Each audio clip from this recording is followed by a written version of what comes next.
seriously, you're going to want the books. You're going to need the books. It's a blessing for you to have these books. It's a great way to stay educated. So there's plenty, and one is I don't want to take any home. Okay, so you can bless me in that regard. But they're very simple, very powerful. The County Sheriff, America's Last Hope. Every citizen should read that. And then the proper role of law enforcement, what every cop should know, and what every citizen should know, what every cop should believe. So definitely get those books before you leave here tonight, and don't wait till the end, because there's going to be a big crowd then. So thank you so much for having me, and I'll turn the time over to Gary. Okay, don't let him kid you, because he doesn't take them home. I get to take them home, box them up, and mail them back to him. So. Oh, good. Wow, you're going to do that. Okay, great. Or either that, or I'll take them home, and if anybody wants them after tonight, they're twice the price. So, okay, we'll go ahead and get started. Oops, switch glasses here. Bear with me a minute. That's what happens when you get old. So, some housekeeping items before we get started. My name is Gary Shaver. I'm one of the people that helped organize this, and I want to thank you all for coming out tonight. The turnout has been well worth the effort to do this, and I can assure you, after listening to Sheriff Mack this morning from 9:30 to 2:30 this afternoon, that you will not go home disappointed. This one isn't going to run quite that long, but I can assure you, you will not go home disappointed.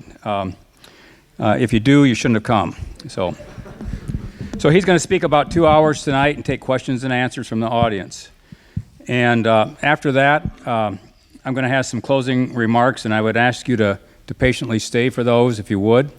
Not going to be more than probably 10 minutes.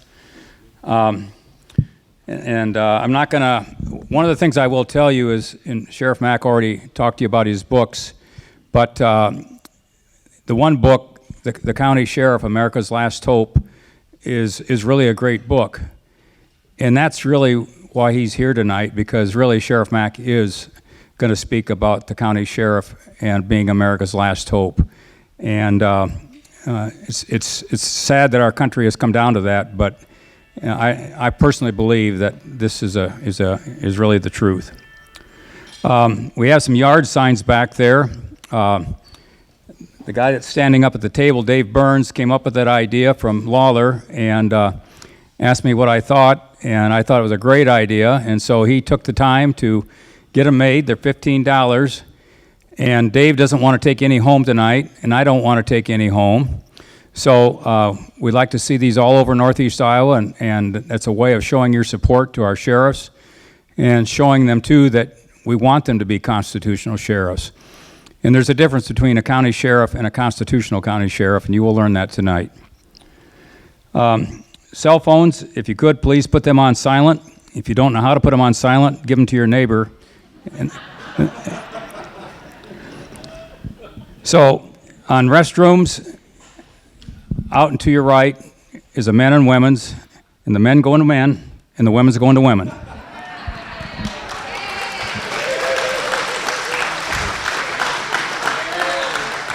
And if you can't figure that out, over to the left is a non-name one, but make sure you lock the door. After we're done, we're going to have some coffee, water, cookies, bars available to you. And again, we don't want to take these home because I don't need them. So we'd like you to stick around, and Sheriff Mack will sign books. And the same thing, I don't want to take those books home either. So he'll sign some books and visit with you. So if you would be so kind to stick around and help us get rid of the bars, that'd be great. So before we go any farther, I'm going to ask you to stand for the Pledge of Allegiance.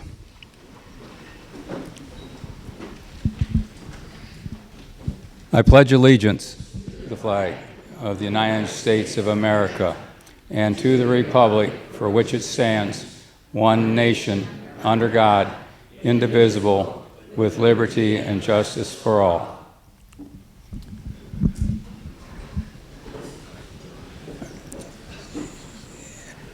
I'm going to give some opening remarks here, and then I'm going to... What's that? Open what? Oh.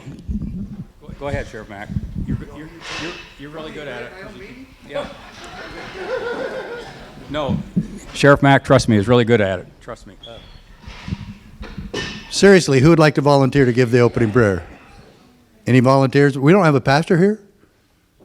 All right, I'll do it.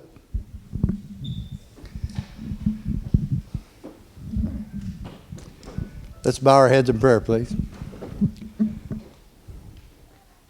Our dear Father, which art in heaven, really grateful to be around so many good people. Really grateful for the blessings that we've received in our families and in our country. We ask you to bless us, that we'll be dedicated to the holy cause of liberty, that we will find solutions that are peaceful and effective,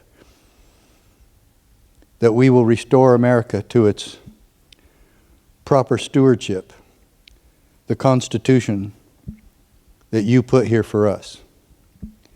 Bless us tonight, that we will feel the spirit of freedom, which we all know is the Spirit of God. Bless us, bless our families, heal our country, and heal our hearts. We pray humbly in Jesus' name. Amen. Thank you, Sheriff Mack. Again, I want to thank you all for coming. There's a lot of people that helped me put this on, and when you thank those people, invariably you forget to mention somebody, but I'll do my best I can, and if I forgot somebody, I sincerely apologize. So I want to thank Tom and Carol Crandall from Volga, Iowa. They were great in helping put this together, and we had a couple meetings, and they've been excellent to help us get the word out and everything. So we had a great turnout this today. I shouldn't say a great turnout. I felt we had a good turnout with the sheriffs this morning. We had about 18 sheriffs. We had 5 sheriffs and deputy, and then we had the rest were deputies and a police chief and a jailer, a couple jailers here. So I was happy with the turnout. I expect probably a dozen tomorrow, and anything over that I would be really pleased with. So anyway, very good session.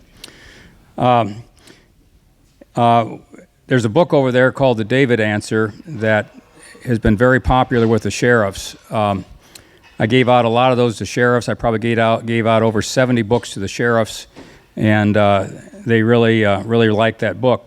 Where I was going with this is that my wife had given some to a friend of ours, Mary Ganson from Cresco, and Mary Ganson's in her 80s, and she took 2 books down to her sheriff in Howard County, 2 down to the sheriff in Chickasaw County, and 2 over to the sheriff in Winneshiek County.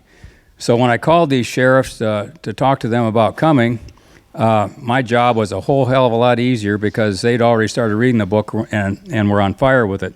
So thank you, Mary, for doing all that work. Greatly appreciate it.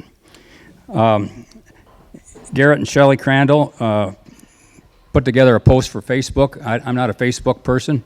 They did an excellent job in getting that out, and I think that's really helped our attendance tonight as well.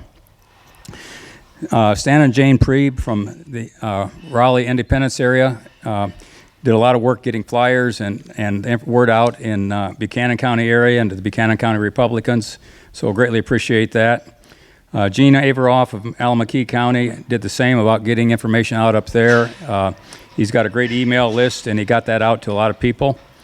And Merle Kennan from Elkader, same thing, has a long email list, so thank you for that. Mike Lacoste from Waverly helped get the message out in the western areas in the Waverly area. And Larry Kubley put flyers out in the Edgewood area and the local papers, and so thank you for that. And the Dyersville Tea Party, who is here tonight, we have Dave Kramer from Dyersville Tea Party and Paul Kurt, who's just helping put chairs up and is doing the video tonight. Put the word out through the Dyersville Tea Party and a lot of connections there, and they do a great job over there with that Tea Party. So when we get done tonight, there's going to be a DVD out for that. If you want a DVD, let us know, and we'll try to get it out to you. Or it's going to be downloaded on the internet. So if you had an email, we'll try to get it and let you know where that's going to be at on the internet. And last but not least, I want to thank my wife Pamela, who's worked tirelessly with me to try to get this information out, and was my partner here to bounce things off. helped this morning a lot with the food and just everything. So thank you, Pamela, for all the help that you've given me on this.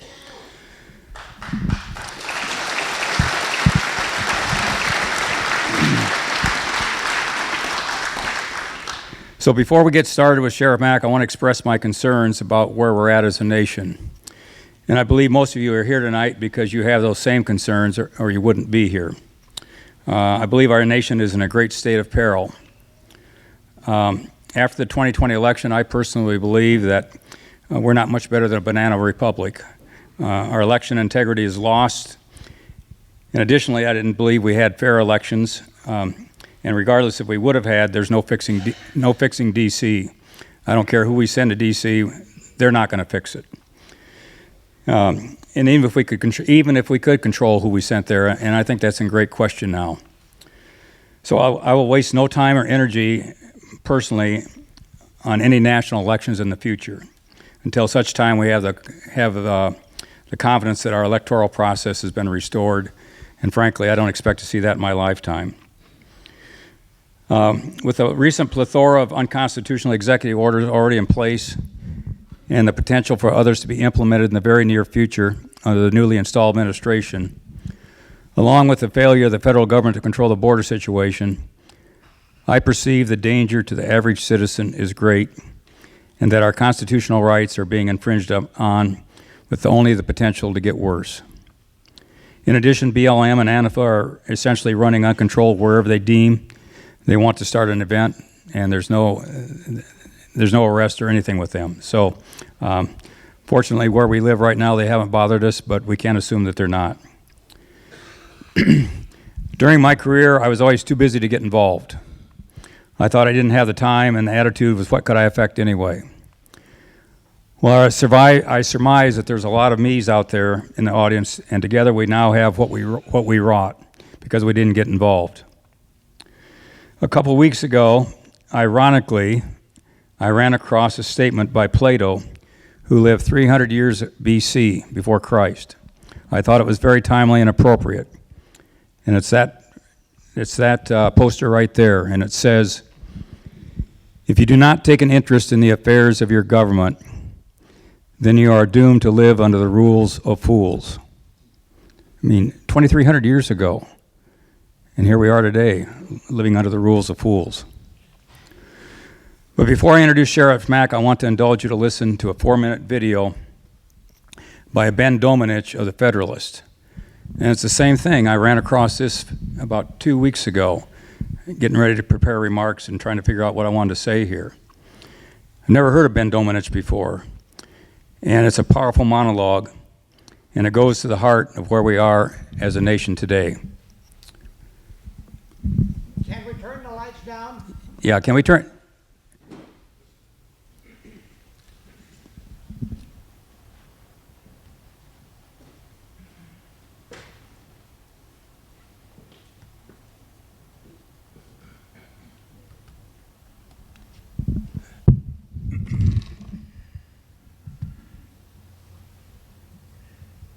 What does it mean to be a nation?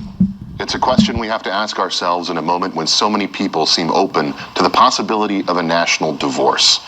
A nation isn't just a random group of people who happen to be in the same place at the same time.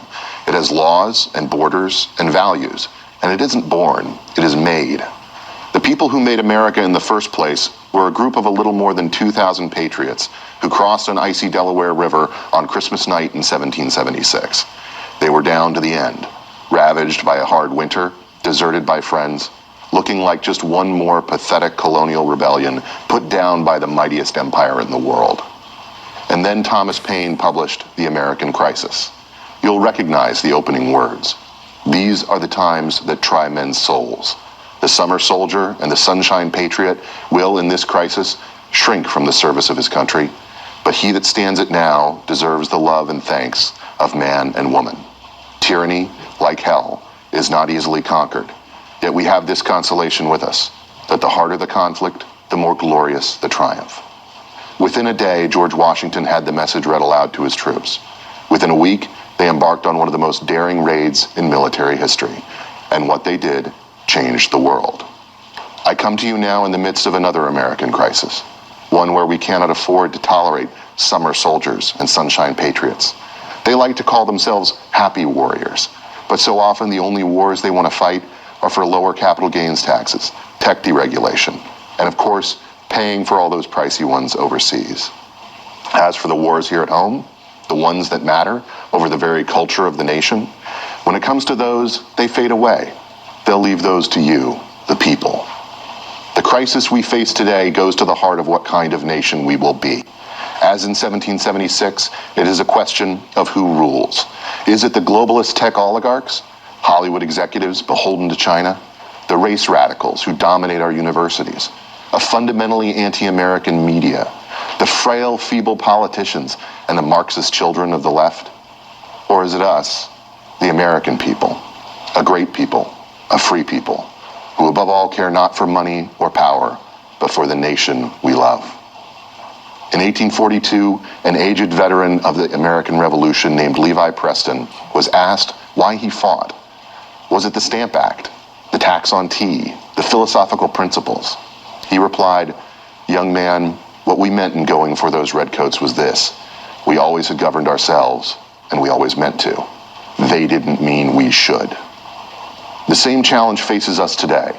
The forces arrayed against the survival of the United States of America, foreign and domestic, do not believe you have the capacity, the ability, or the right to govern yourselves. They work every day to scare you into silence, indoctrinate your children, gaslight you with falsehoods, direct your future, and stamp out your freedom. Understand, it is the totalitarian left that wants a national divorce. They want racial strife that burns down your cities. They want envy and segregation and division that pays for their million-dollar homes in Topanga Canyon. They want to demolish Mount Rushmore, make you pay for abortions, and force your daughters to compete in sports against men. They want to teach your children to hate cops, the anthem, the flag, and everything you were raised to love and respect. They want to destroy our great American experiment, a thriving, capitalist, multi-ethnic republic of God-fearing people for all time. But we're on to them. We're not going to let them. And together, we're going to show them what free people do.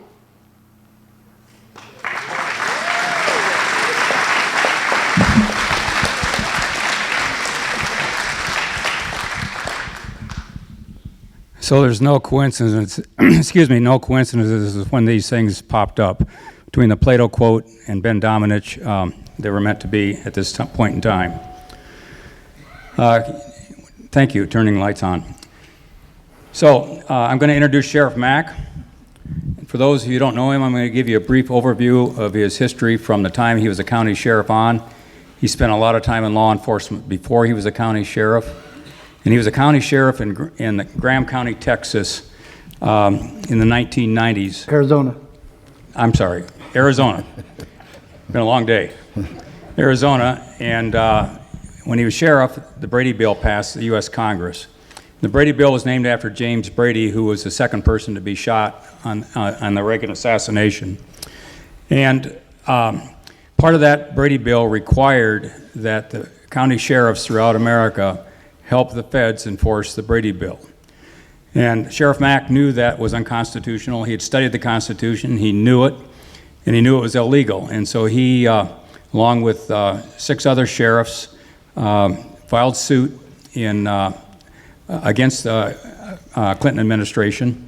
And eventually it wound its way to the Supreme Court, and they won a 5-4 decision, which established the sovereignty of the county sheriff and the sovereignty of the 10th Amendment. And I'll leave it at that because Sheriff Mack can expound upon it a lot better than I can. So with that, Sheriff Mack went on to found the Constitutional Sheriffs and Peace Officers Association. And for the last 25 plus years, he's gone around throughout the United States speaking to both sheriffs like he did this morning and to the public like you. And so I'm going to introduce Sheriff Mack. He's a true patriot. I would like to compare him to General Flynn, but really I want to compare General Flynn to Sheriff Mack. That's how much I think of him. So please welcome Sheriff Mack, a true American patriot. How do we Thank you. Thank you so much. Man, this is an impressive-looking crowd. Wow. Do you think We- I was going to let you down? We were impressed. Never. Gary's done a lot of work on this, and the good crowd that we had with law enforcement this morning was very indicative of that. I was in Idaho just a few days ago, and the same amount of sheriffs and public officials were invited, and only one came. No sheriffs. But the week before that, I was in Reno, and 9 sheriffs came. So I guess Idaho just didn't get the advertising and the work into it or something. I don't know what happened, but it's really gratifying to see how many. Does he have this here for me?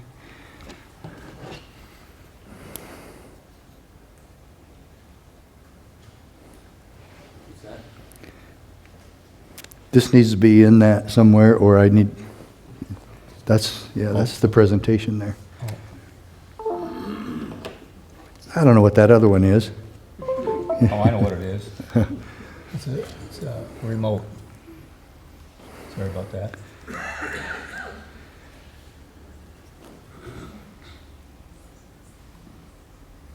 Is that it? Mm-hmm.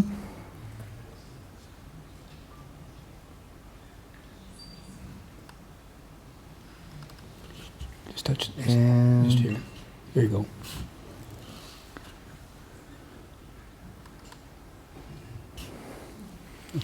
Nope, that's not it. Time out.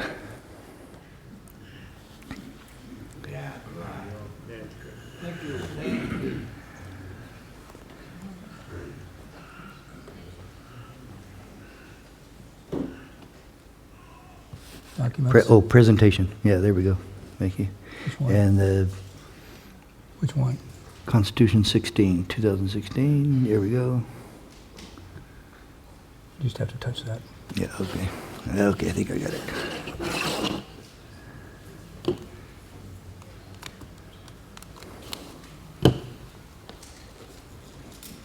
There, okay, we're ready, yay. Okay. So, I've been really traveling a lot, and like I said, I just got back from Idaho, and then came here, and then Saturday I'll be in Lander County, Nevada. It's in the middle of nowhere. It's Battle Mountain, and it's halfway between Salt Lake City and Reno on I-80. And so that county called me about 2 months ago and said that they wanted to be a member of the CSPOA. So I said, well, I'm not understanding this. I'm not following this. You mean you want everybody in your county to be a member of the CSPOA, the Constitutional Sheriffs and Peace Officers Association, which, by the way, is just fine because everybody could be members. All of you, in fact, every one of you should be a member. Why? Because we're taking this peaceful solution all across the country, and we take it as far as we get donations, and memberships are donations. And we've been really blessed with that. And I was teaching school just until December. I was going to teach school another 3 or 4 years, but I was getting so busy with this, I quit my job, and I'm only doing this full time. So this is what I do.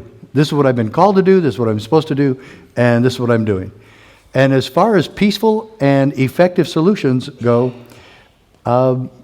there's only maybe 2 or 3, and I can't tell you what the other 2 or 3 are. This one I know is.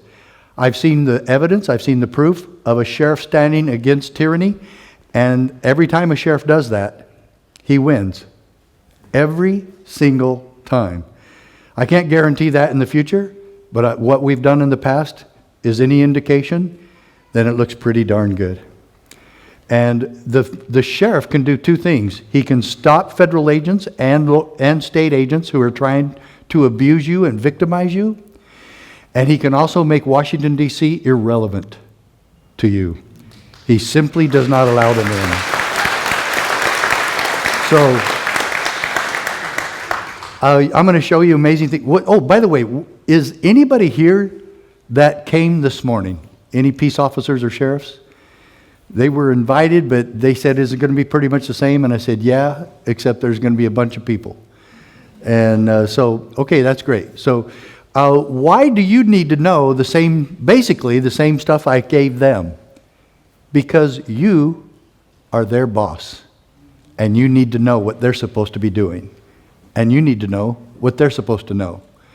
But did you realize that the sheriff it only answers to you? He has no other supervisor, and he has no other boss. You are the sheriff's boss. And every 4 years, you do a review of the work he's done, and you decide whether or not to keep him as the appointed sheriff. You appoint him. It's the electoral process, of course, but you appoint him every 4 years. You decide who your sheriff is going to be. And you know what that is? That is a definition, or at least an example, of a constitutional republic. The people choose is what makes us a republic. And we have a rule book within that republic that's called the Constitution. We get back to the Constitution, we save America. We get sheriffs to keep their oath of office, we do that tomorrow. And that's why this amazing solution is so vital and important to each one of us, and thus the reason we're here tonight. So I want to tell you, though, the miracles behind this. And by the way, if you came here with a question, and if I don't cover it in this, because I really don't want to do question and answer at the end. If you have an amazing question that you really have to get to me, well, email me or talk to me afterwards, or you have a real big one, give it to me right now. Good. I'm telling you right now, when we finish this, I want what you see and hear to be resonating in your ear, not somebody else's question. And so I'm going to decline to do that tonight. And most of the time, I don't do it. If you're really in tune with what we're doing tonight, I promise you I'm going to answer your questions. And I'm going to cover stuff that's going to be new to you, but I'm also going to cover stuff that isn't new at all. The Constitution, the oath of office, personal and individual liberty, America, American ideals, and how we get all those back is going to be a very simple solution. It's not easy to implement, but it is a simple solution. We swear an oath in God's name to uphold and defend the Constitution. We understand that oath. We know and understand the Constitution, and we do it and we apply it every day in our jobs. Did you know that the most important thing that a patrol officer can do is keep his oath of office, uphold and defend the Constitution? That's it. We put liberty first. We put American ideals first, and we keep our word to uphold and defend the Constitution.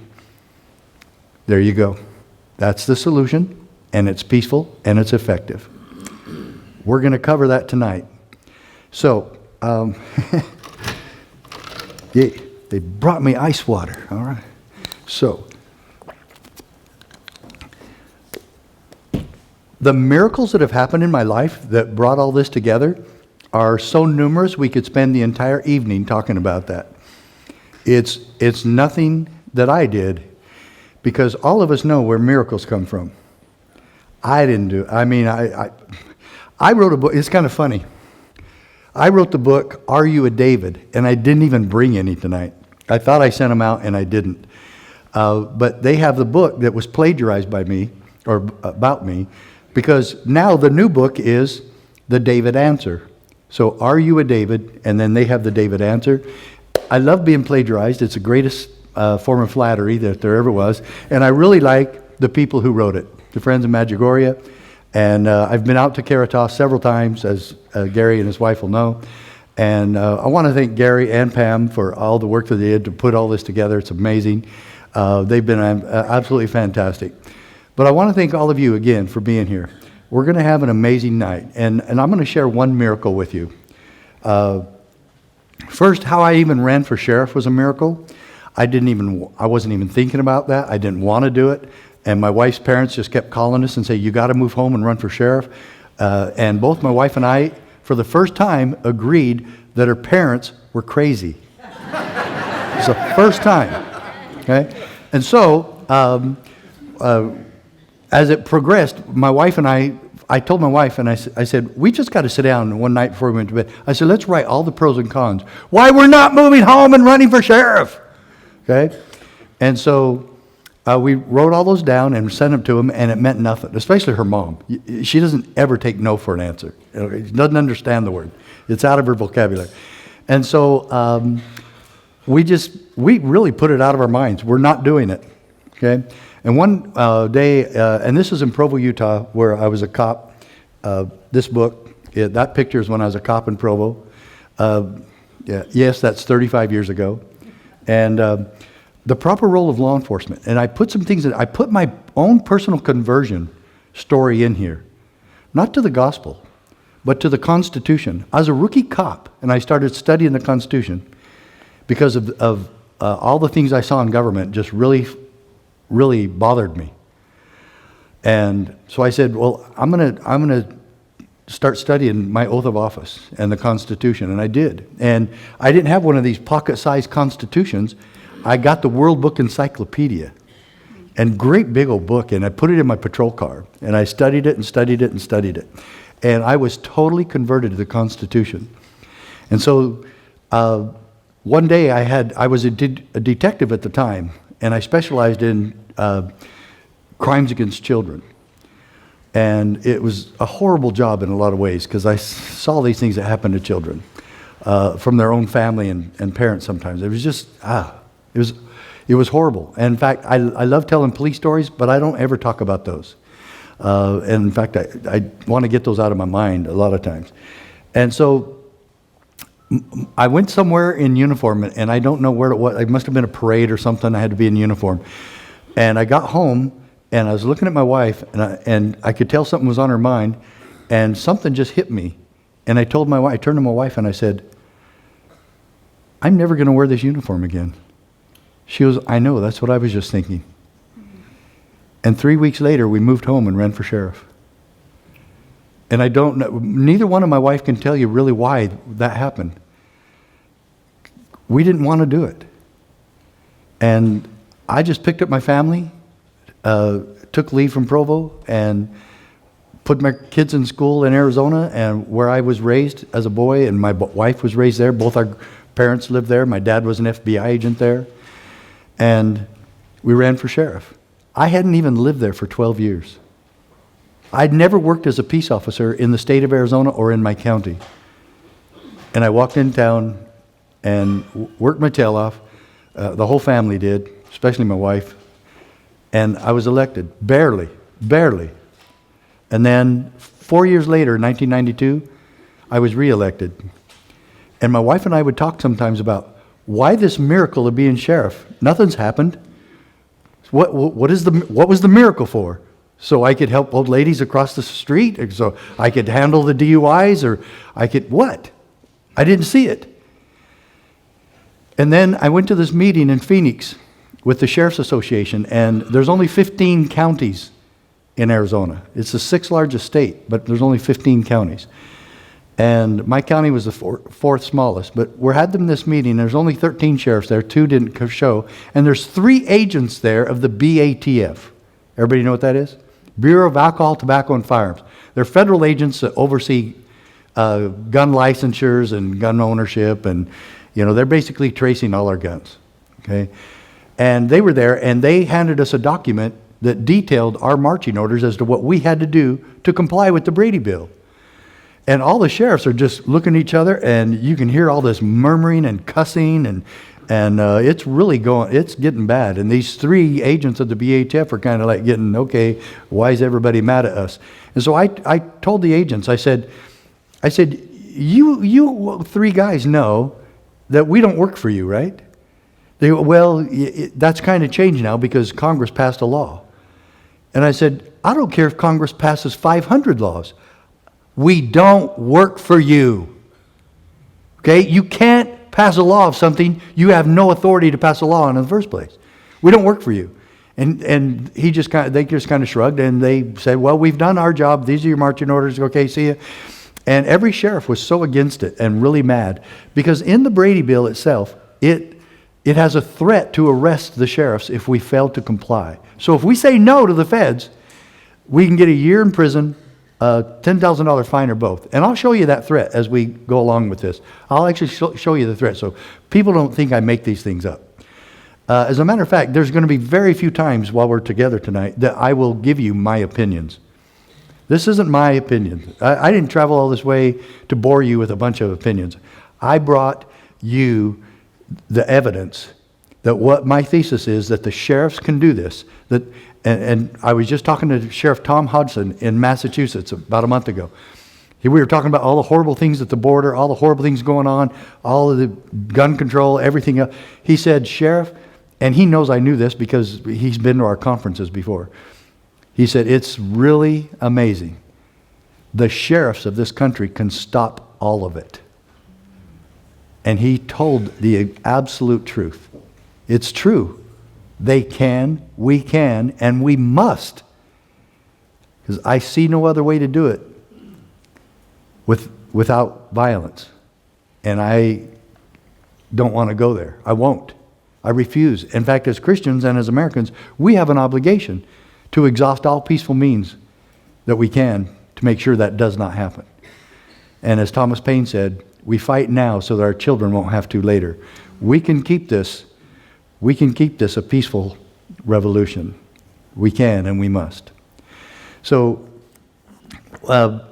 back to the miracle of me running for sheriff. So, after that meeting with the Sheriff's Association, I decided on my way home, I had a 2.5-hour drive to get back home. As soon as I pulled up in my driveway, it hit me. Not my decision, but it hit me. I'm going to sue my own federal government. The Clinton administration. I'm going to sue the Clintons. Oh, yay, I'm so glad. I get to sue the Clintons. And so, and I'm going to tell you, I was scared. I really was. And then I felt like Ratevia in The Fiddler on the Roof.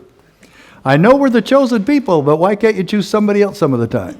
And I just felt like I was just kind of, you think I'm going to sue the Clintons? The wife in the house I'm going to go tell this to now is going to say, absolutely not. You don't know her. Well, you should. So I went in the house and I tell her what's going on. And she goes, maybe now we know why you were supposed to be sheriff. Folks, man, you don't want to marry a wife like that, You want her to play her part better. No! Go golfing. This is crazy. She never faltered one iota from her decision to go ahead and do this. If she had said no, this would have never happened. Never. Okay? And so the miracle starts, and the miracles after miracles. A small town sheriff, Graham County, Arizona, takes this case for the first time that a sheriff ever did anything like this in the history of America, goes all the way to the Supreme Court, and wins. A major landmark decision. Yeah, thank you. So, did you see some more miracles in there? When I stood at the Supreme Court in December of 1996, I was absolutely in awe. It was more than awe-inspiring. It was a spiritual experience being in there. And Sheriff Prince from Montana was with me. He was the second one that filed. But at the time, when we first filed, I thought, oh my gosh, I'm going to be doing this by myself. And they're going to squash me like a pumpkin seed. And that was even scary. So I heard on CBS Morning News that Sheriff Prince had filed in Montana. And I go, oh, thank God. And then 5 other sheriffs also did so. But get this. There's 3,086 sheriffs in America. 7 did this. 7. And not only that, only 1 from Texas. And this is a states' rights, state autonomy, state sovereignty, and gun case. And 1 sheriff from Texas, Sheriff J.R. Coog from Valverde County. So folks, again, the miracles just kept happening because if the other sheriffs hadn't done it, we would have been stopped at the 9th Circuit Court of Appeals in San Francisco because Sheriff Prince and I are both in that same circuit. We lost there. we got overturned. We won at the district court, both of us. In fact, everybody won at the circuit. The 6 out of 7 sheriffs, all of us won except the one from Texas. How do you lose that case in Texas? Maybe it was that judge that moved in from Chicago. So I don't know. But okay, and so you get our CSPOA lapel pin, and you get a bunch of these. You should be handing these out. You will not believe, and yes, you will tonight, because I'm going to show you a lot of quotes from the Supreme Court decision, and then the county sheriff, America's last hope, and you can get all that for a real. I think all of that. Yes, what, $25, right, for all that? Okay, good. All right, I just gave the price. Okay, good. So, folks, let's bless each other tonight, and we're going to really have a great time. And I promise you, you're going to stay awake, because that person next to you is going to keep jabbing you, and this information is going to absolutely startle you, and it's going to give you hope, and you're going to feel hopeful after we leave here tonight. And people will say after, this is the first time I've really had hope in a long time. And I said, you couldn't give me any better compliment in the world than to tell me that. But folks, this is it. Hope is from God. And I am part of a message here. And there is no question that this miracle has brought me to this location and to this time, and for America to get back to its foundation. And that excites me. So, as a matter of fact, Saturday I'll be in that Lander County with this big, huge celebration they're doing for becoming the first CSPOA county member. And the 5 members of the county commission there voted unanimously to do that. Voted unanimously to become members of the CSPOA, and they're having a big celebration. And Dr. Simone Gold is coming to speak there, and she's wonderful, and I absolutely, now we're best friends. I met her in Reno, and so she's going, and the whole community, the whole town is coming. The kids are coming to sing, and there's going to be all sorts of games and family fairs and food, and it's all because they're going to be a member of the CSPOA. And they're doing all that for us, and they're paying me $2,500 for the membership. And now we hope to take this to your counties and take this all across the country, so that every county is doing this. We're not just a sanctuary for the Constitution. We're a member of the CSPOA that does this full time and wants to make this happen. And I'm going to tell you again, CSPOA is not the important thing. We're a means to an end. The end is the important thing.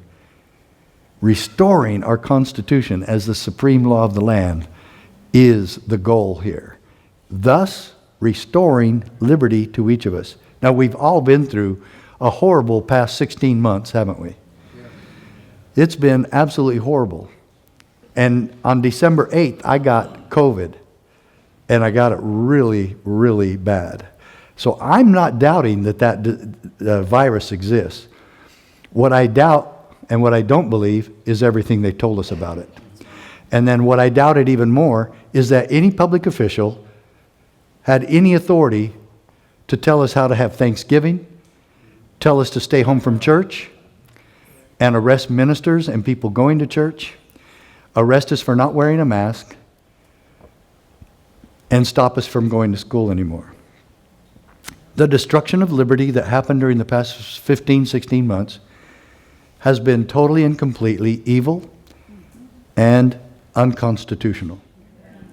And that anybody complied is part of the problem.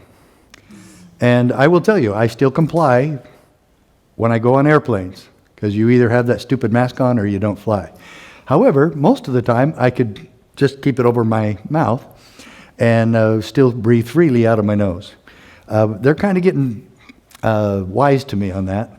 And so I follow their own rules on that. So I buy Cheez-Its every time, and I'm snacking on Cheez-Its all the way on the plane, so I keep my so I can keep my mask off. So there's always ways around things.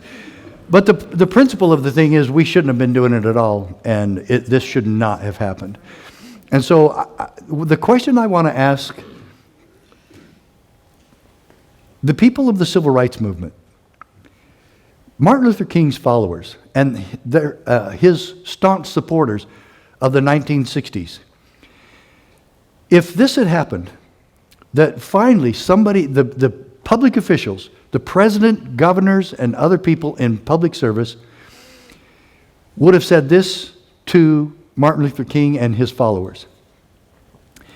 And I would have been one of them. I totally supported the civil rights movement. I lived through a lot of it. And I was in high school and junior high at the time, throughout the 60s, graduated from high school in 71. But I totally support it. I believe in equality and I believe in civil rights for all men, for all mankind, for all women, everybody, all of us. I totally believe in that. I believe in equality. I believe that part in the Declaration of Independence, that all men are created equal. I totally believe that and accept it and love it. I love it.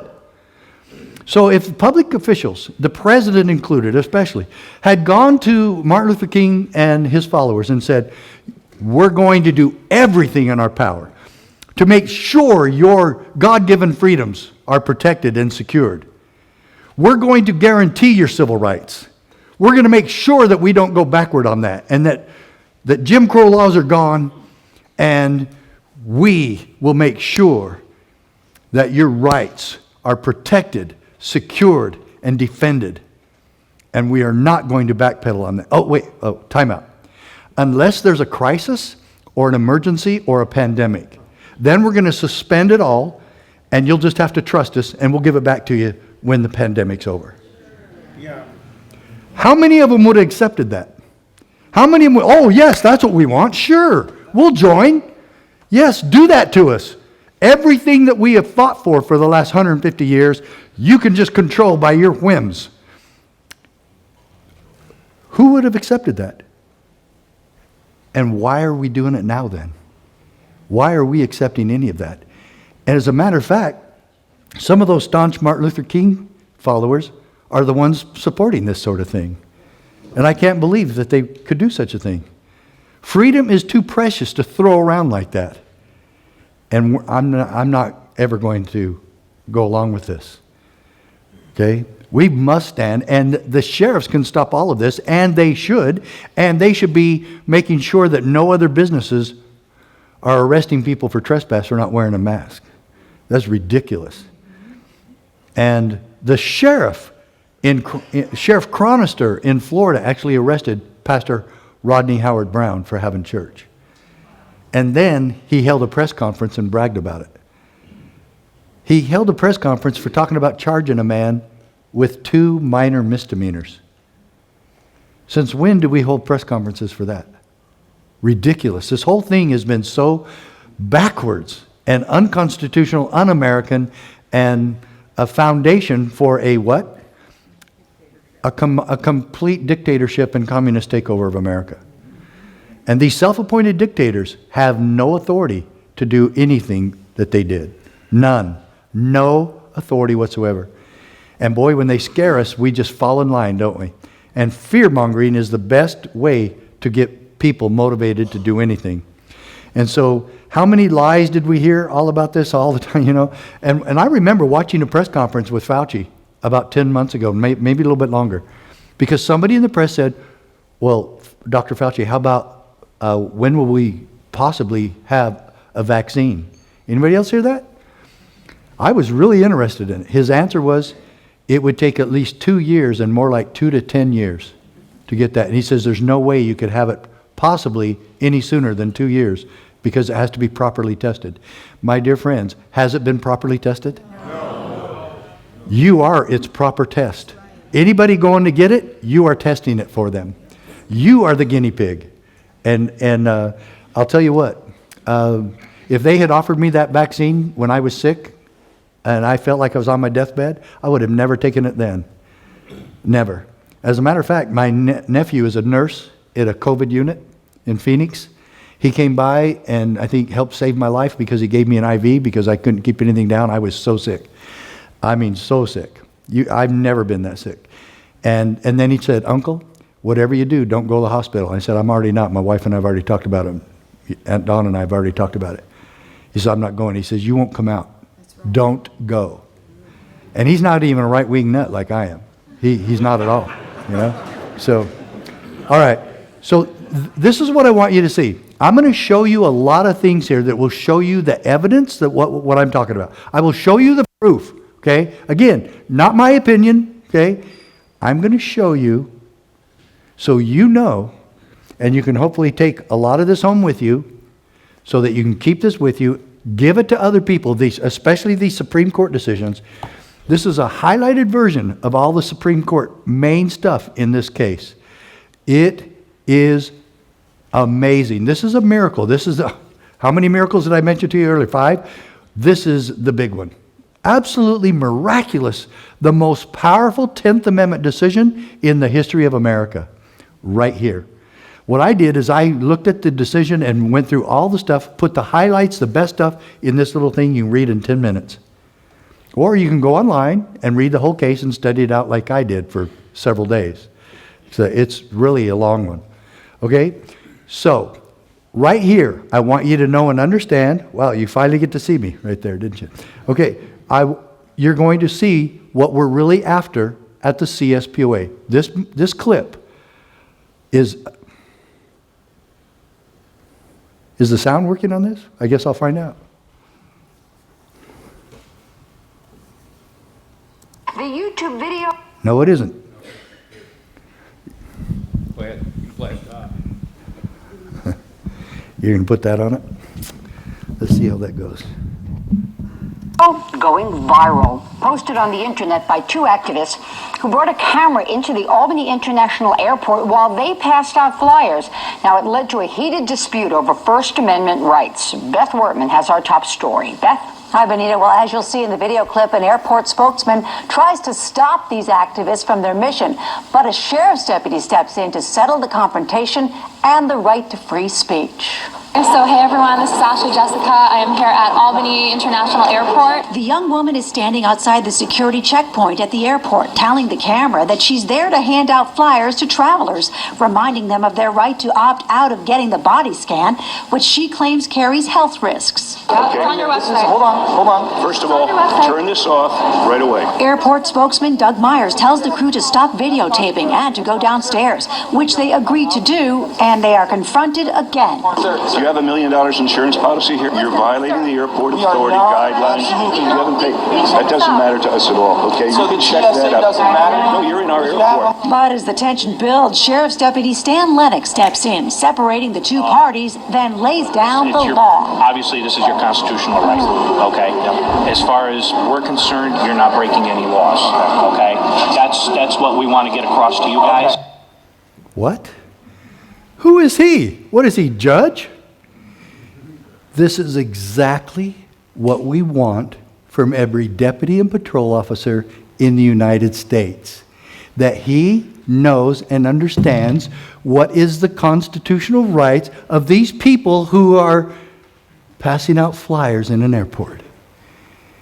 You're not breaking any law, he said. This is your constitutional right. And then he even goes a little further and puts the airport manager in his place. Myers objects, ordering airport employees to allow only ticketed passengers upstairs, accusing the activists of blocking the escalator. But once again, Deputy Lennox defends their First Amendment right. Okay, so that means we're doing it for, I told you, Ryan, I am Jason Burmis. Let me see your identification. I don't need to show you my identification. He doesn't have to show you his identification. The activists continue their... He doesn't have to show you anything. He hasn't done anything wrong. He doesn't have to answer to you. This deputy, how many thousands of these guys would you want across America? About 100, 200,000? Yeah. You know, this is all we're after. We just want all the deputies and patrol officers in this country versed in the Constitution, especially the Bill of Rights, so that when they come to your home, when they come to your party, when they come to your Thanksgiving dinner that you're doing illegally, that they know to defend you.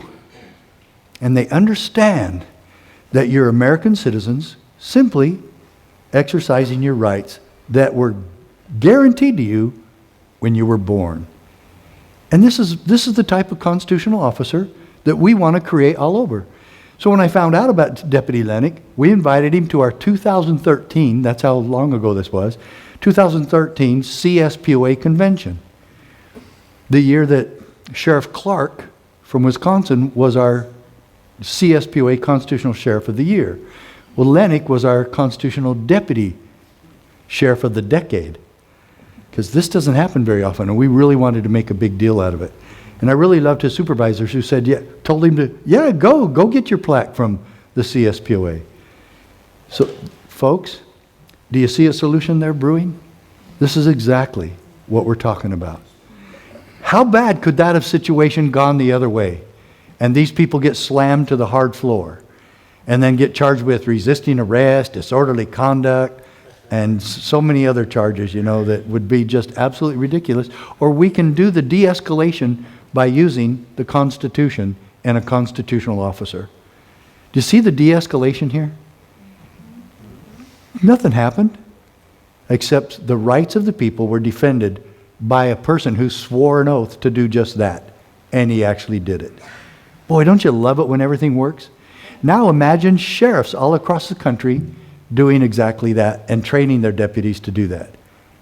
This is the answer.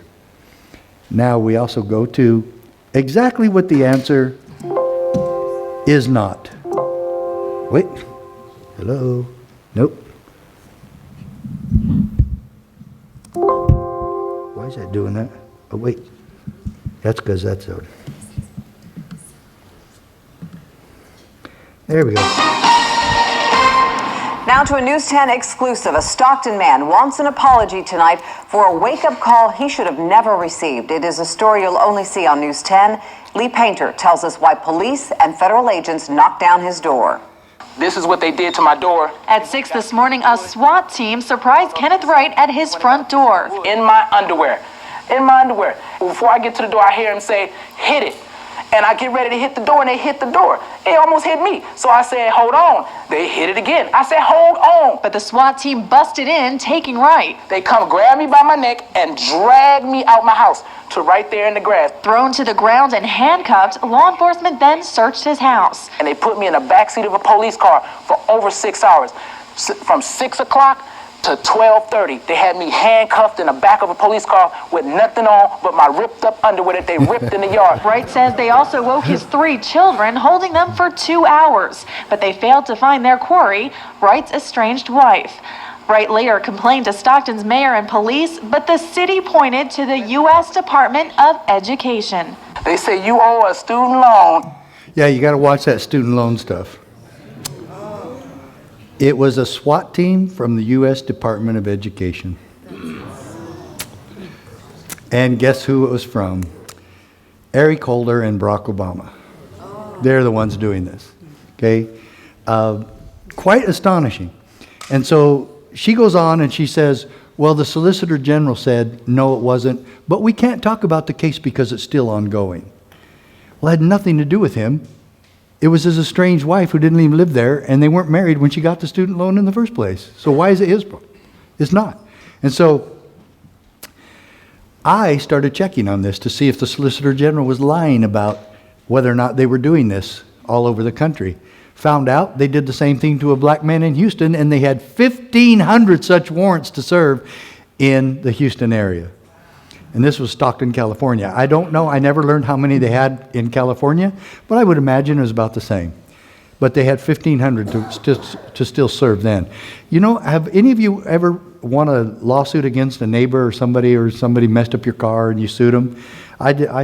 Somebody messed up my car once, and I sued them and I won. Do you know how you get paid?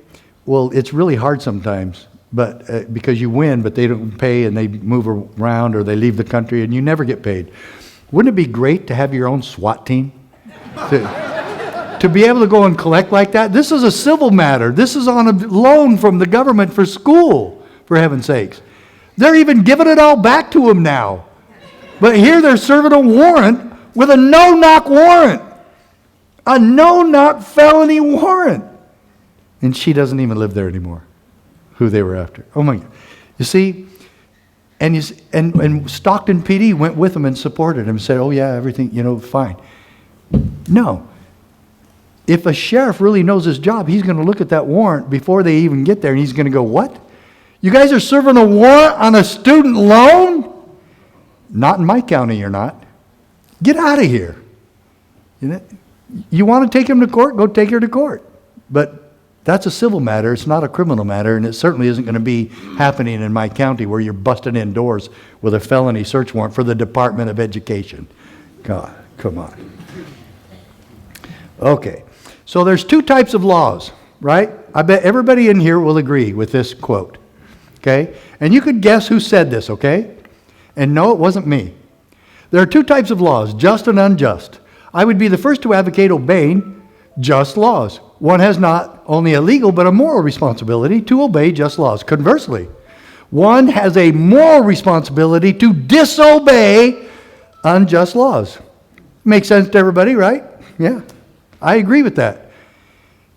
On the other hand, who's supposed to determine what is just and unjust? Well, only the U.S. Supreme Court can do that, huh?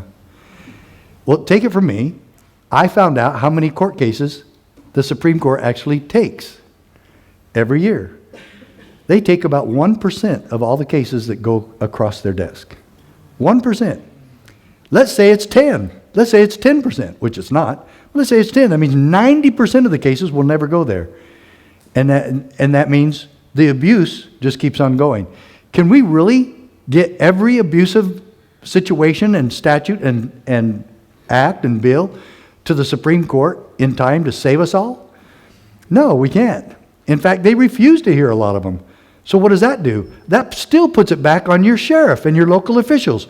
Are they going to force you to obey this stuff? Are they going to enforce this on you? I've heard some sheriffs say, I will do anything to the people I feel like until the Supreme Court tells me not to. Whoa. Now there's an attitude that you really need to unelect next time. But we had a good group of sheriffs there this morning. I really felt good about them. And they heard all this and they saw all this, and I think we really planted some seeds. But with one sheriff, Sheriff Marks, man, he was already on board. He could have helped me teach the class. Whoever has that sheriff, man, stick with him. What a great sheriff, okay? He had already read all my books. He had followed me even way before he was sheriff. He already is on board with this. And what a fantastic sheriff. And you know what he's doing tomorrow? He's sending all his deputies to the training. Okay? Yeah. Okay, so, does anybody know whose quote this is? John Adams? Aha. Nope. Anybody more current? That is absolutely correct. Martin Luther King. And you see, why do I put that up there? Well, one, it's true. And boy, don't you want to just share that with all of his followers and people that really love and appreciate Martin Luther King? Yeah, he told us to disobey unjust laws. And I totally believe that, but I want to take that to the next level. There's not a single enforcement officer in this country that should be enforcing an unjust law. You really? I asked the sheriffs that this morning. Any of you think you should be enforcing an unjust law? And who makes that determination? You're going to wait for the Supreme Court to tell you how to do your job? Why don't you just learn the Constitution and enforce it? Live it. Love it. Do it. This is you know who's responsible for the fulfillment of your oath? You are. You swear an oath to uphold and defend the Constitution. Okay? What does that presuppose? You know it. You read it. You studied it.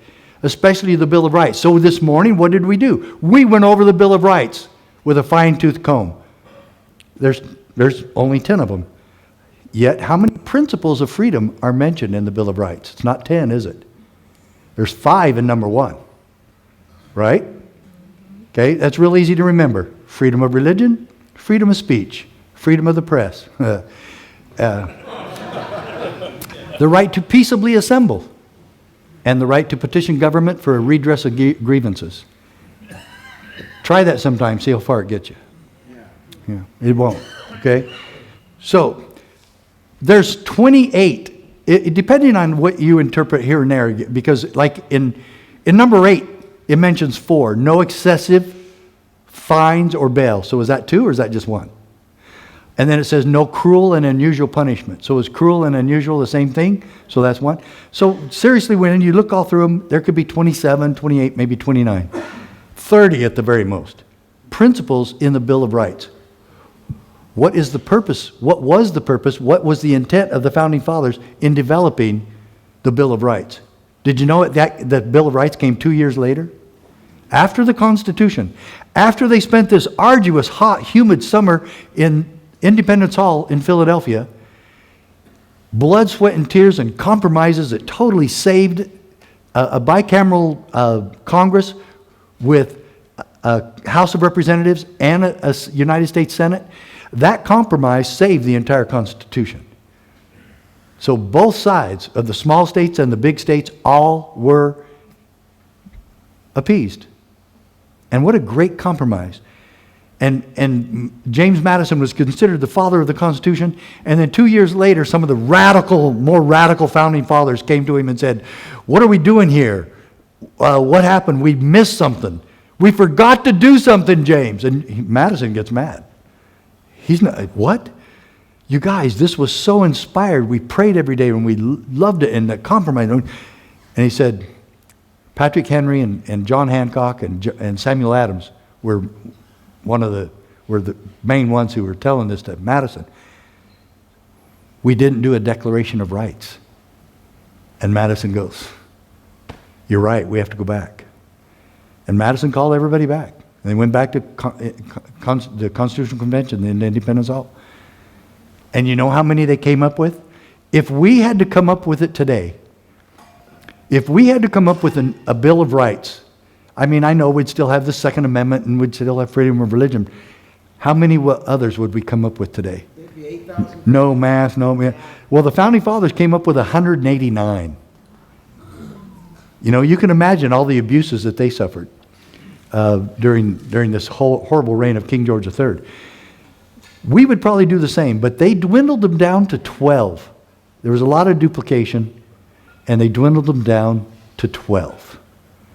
And the real power source, the states, ratified 10. And that became the supreme of the supreme laws of the land. A list of untouchables. A list of rights, God-given rights, that government could never touch or change or alter. Now, the Second Amendment has over 20,000 gun control laws.